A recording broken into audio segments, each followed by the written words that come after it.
अब आते हैं अंशों के प्रकार।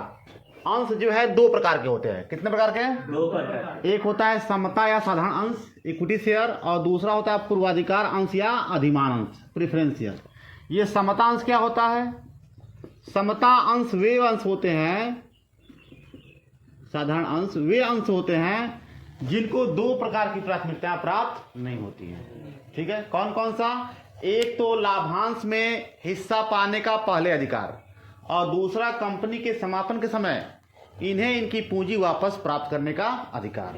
ये दोनों जो है पहले नहीं होता इनको, यानी साधारण अंश होते हैं। समता अंश वे अंश होते हैं जो पूर्वाधिकार अंश नहीं होते हैं। ठीक है, तो दूसरा अंश क्या, हमारा तरीका क्या है? दूसरा प्रकार क्या है? पूर्वाधिकार अंश।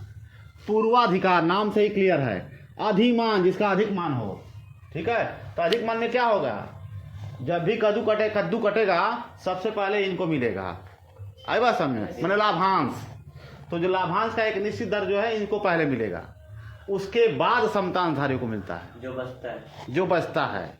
ठीक है ना, तो कद्दू बचेगा तो समता अंश में बटेगा। ठीक है, अब और क्या? समापन के समय यदि कंपनी का समापन हो रहा है तो इन्हें इनकी पूंजी पहले प्राप्त करने का अधिकार होता है। किनको? पूर्वाधिकार को। इसीलिए इनको कहा गया पूर्वाधिकार, मैंने पहले से अधिकारी को प्राप्त है। दो तरह की प्राथमिकताएं प्राप्त होती हैं, कौन कौन सी?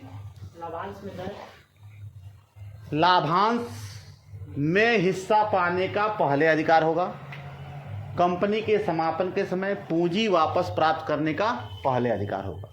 तो अगर ये दो तरह का अधिकार प्राप्त है जिन अंशों के धारकों को या जिन अंशों पे, वो कहलाएंगे क्या? पूर्वाधिकार, और उसके धारक कहलाएंगे क्या? पूर्वाधिकार अंशधारी। और समतांश क्या हो जाएगा? जिनके पास ये दो प्राथमिकता प्राप्त नहीं है वो कहलाएगा क्या? समतांश। समता माने साधारण, ऑर्डिनरी। ठीक है, सिंपल। ठीक है, तो इसमें क्या होगा? इनको लाभांश पूर्वाधिकार अंशों पे लाभांश बांटने के बाद यदि बचता है तो मिलेगा।